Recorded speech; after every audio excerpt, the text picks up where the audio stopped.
watching Ebony Ladies in the DR. I'm your host, Bridget. Bienvenidos a mi canal. Gracias por mirar. So today's episode, everybody, is about the container. Everybody wants to know how to ship, the best way to ship if you're bringing a lot of stuff. So if you watch past episodes, especially the anniversary episode, you all know that we shipped a 20-foot container. We came from Houston, Texas to Punta Cana, and one of the restrictions was you had to be in the country when your container came in. So that's how we decided when we were going to ship our container. So I'm going to give y'all a lot of information as always today, and it might be a little bit out of order, but I'm going to do my best to kind of keep it in line. Okay, so when shipping our container, you know me, I'm all about the budget. So I did a lot of price comparison. There are a lot of container shippers out there, especially if you're in a port city. Houston is a port city. We have the Port of Houston. So made it a little bit easier by being in a port city. So what I did, and when I finally found our company, and I'm going to try to find the information so that I can put it down in the comment section. But when I found our company, I asked a million questions because the website was kind of vague. It was just like, we'll ship your things, we'll get them there. But it didn't give you all the details you needed to know. So it was really important for me to have all that information. So as always, I did my homework and I did everything I needed to do. Okay, so shipping a container, it depends on the time of the year. So because we were shipping from Houston to Dominican Republic, and you know when high season is, November through February, like right now we're in high season. If I had shipped the container in the summer months like May, June, July, August, it was really close to almost $2,000 price difference. Final price for ours was just over $6,000. I know I'm going skip to the end, come back to the middle, but you know how I do. So it was like $6,000, and then we got $1,800 back when the container was returned. We did a 20-foot container. In our container, you know, I had everything. We had this chase lounge, all of our iron patio furniture, 3 bikes, a king bed, 2 full beds, a huge, our sofa is like 8-9 feet long, a huge sofa, our dining room set, you name it. We had tons of stuff. I had oversized concrete flower pots. So the container was stuffed to the rim. And the kitchen sink, you know, when we were loading up, somebody was like, damn, you got everything. But the kitchen sink, I was like, wait a minute. If you know me, I do have a kitchen sink because I like a double sink. And when we bought the house, when we came here, it only had a single sink, and not my style. Okay, so when I found the container company, the questions that I wanted to ask are like, how long is it going to take to get there? What's the procedure? You know, what's the customs information? Are you going to handle all of this for me? So what you want is a full service broker from whatever city you're going to start from to the city or your final destination. Full service broker means they are going to handle it all the way through. Now, they're going to handle it all the way through, but when it got to Dominican Republic, it went to a partner. It went to one of their partners here in this country. Still same broker. I was still able to call him and get information, but he was no longer my agent per se, but he still helped me out. Okay, so with shipping a container, it is very tedious, but the only thing that you are going to be responsible for, and they're not going to tell you this, but you should have an inventory list in each box. Not just one inventory list for the bill of lading to give to the to send to your broker. You should put a copy of your inventory list in each box. Now, if you read the Facebook postings of the people who say that they shipped a container and all of their electronics were stolen, all of their tools were stolen. Now, if you know my husband's a handyman, so we had a lot of handheld tools. His big tools we sold in Houston, we didn't bring. His handheld tools he brought, things that we're able to use, our drills, our power circular saw, not the big one but the medium size, stuff like that. And then we had 3 TVs, a huge 55-inch TV, and I think the other ones are like 50 or 45, something like that. Nothing missing. All of our tools, all of our electronics, all of that stuff intact. The only thing that was not even missing, was broken, was one glass, and I think it was probably due to my packing, because it was when one of the first boxes when I started. So it's very important that you have an inventory list in each box, and don't tape your boxes until you have packed and done everything. Okay, so then you can add your inventory lists to the box, and then you want to number your boxes in sequence: 1 of 55, 2 of 55, 3 of 55. That's what I did, and I had a lot of boxes, and I was able to, as I broke down my boxes once they arrived here in Punta Cana, I was able to put those boxes in order to say, okay, I got all 55 of my boxes plus all of my inventory. All right. So in Houston, what happened is we had to, because our house sold super fast, we had to move everything from our house to a storage facility. And so we were going back and forth to the storage facility and packing. So when I arranged it with the broker, the 18-wheeler would bring our container that morning. So with the broker that we had, I think we had 4 hours. No, I don't think it was that long. I had to confer with Devlin on that. It was less than that. To load our whole truck. So we hired a couple of my friends, and they helped us. Okay, pardon me. How long do we have to load the truck in Houston? We had 2 hours to load the truck, and only 1 hour, 1 hour in Punta Cana to unload the truck. So you know us. Use our muscle, manpower. So we had 2 people helping us. We loaded the truck in Houston. The container came, and then once everything was loaded, they took it away. They put a seal on it. We took a picture of our seal. They gave us our bill of lading, all of our information. It then went to the port. Okay, I don't know how long the process was at the port. It was a few days, and then it left the port of Houston. It went to Miami. So it sat in Miami, I know, 4 or 5 days, because I was tracking it. And then once it cleared and did everything that they had to do in Miami, went to Santo Domingo. Santo Domingo, as we all know, is the capital of everything Dominican Republic, baby. So it had to go to Santo Domingo. When it got to Santo Domingo, that's when my broker that I was telling you about, that's when the broker information switched. But I still called my same person, but I in turn had an additional person that I could speak with and deal with. Okay, so with customs, they opened every single box. They went through every single thing that we had, and again, nothing was missing.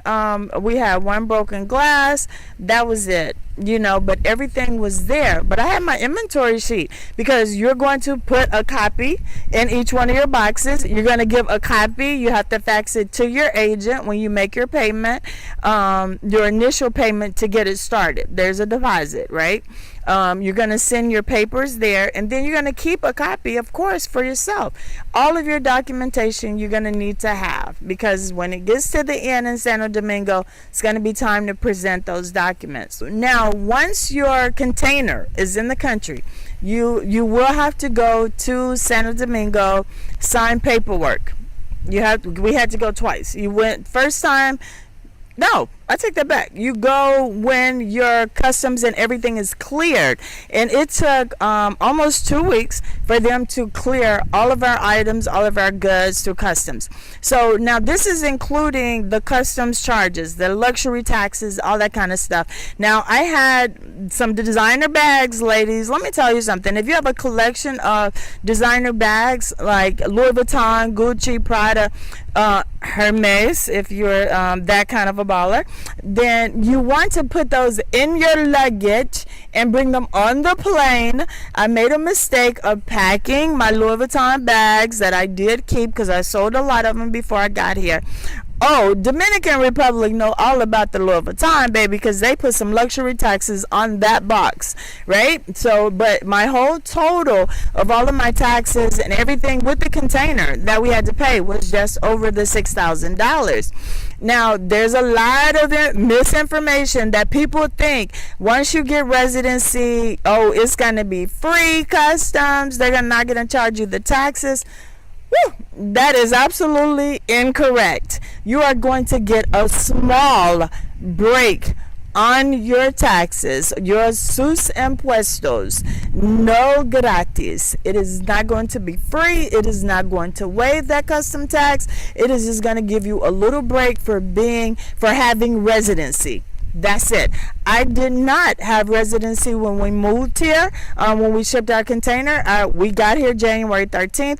Our container got here, I think, the day before my husband's birthday. It was cleared. It was like February the 2nd or 3rd. It was before his birthday. And we didn't get residency till a few months on down the line, because you had to turn in all of your paperwork. If you watched Ebony Ladies in the D, I already did that residency episode. If you need to go back, once you finish this video, keep on watching. Just go ahead and go back and watch the residency video. Okay, so residency does give you some perks, but not the perk that you're hoping for. It is not going to take away all of that tax. You're still going to have to pay some of the taxes. All right, should I have waited, or could I have waited, or do I wish I have waited? Well, of course, we all want to save money, but it just didn't work out that way for us, because we were ready to move. We were here. We were ready. Our container was here. So we had to pay. But if you're a planner, budget that amount in. So then if it comes in a lot less because you got that residency status already and they gave you the discount, then look at there. Your Dominican Republic savings is off to a wonderful start because you've saved some money.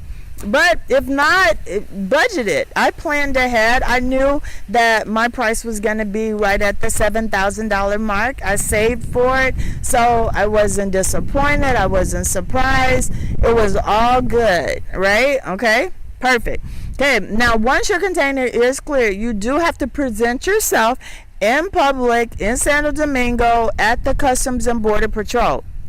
You're going to sign some documents, not a lot. We were there maybe 30 to 45 minutes, if that. And you sign all your documents, and then you make your payment. Okay, people, it has to be in cash. So that threw me because I was really ready for the wire. And we have brought so much money cash with us to live on for, like 6-7 months. Before we opened our bank account here. But oh no, not the Dominican Republic, no wires. For the container customs, it had to be cash. So we had to go in our little savings that we had here in our safe and pay that in cash. So that's something you want to definitely be aware of. And I don't know if it's something that we could have worked out ahead of time with the broker to know that to wire it to the broker and then he took care of it. But that's just live and learn. That's how I found out. So that was the situation. So we went to San Domingo, paid everything in cash, got all of our receipts, got all of our customs clearance. Boy, was it a happy day. Okay, so then we arranged the truck driver. So the truck driver, they had to find a truck driver that was coming to Punta Cana that week. Because I'm like, hey, I can't wait no more. It's time to get my couch. I need my bed. Okay, so we found a truck driver, and he brought our stuff like 2 days later. So that ended up being like February the 3rd, the day before my husband's birthday. So, Santo Domingo, Punta Cana, a couple of hours. So I'm like anxiously waiting in the driveway for him to come, and he couldn't find our house. Right? Once he got inside Cocota. So I went walking because I hadn't got my bike yet, and then of course we didn't have a car. So I went walking, and I saw that I went to the back gate where he was and got in the 18-wheeler with him and came around the perimeter to our house. Now when you get to your house, we are very budget friendly. So we pay for self-unloading, like we self-load it. Those are all the extra fees, but you only get this 1 hour. 1 hour to unload a 20-foot container.